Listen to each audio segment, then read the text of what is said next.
Get your fitting right up to your line. Make sure you have it the way you want it. You're ready to press. And what's good to do every time you put a new jaw in is run it through a cycle. You're basically calibrating it.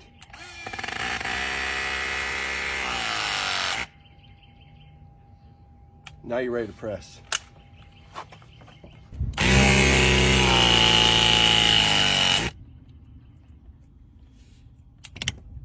There you go.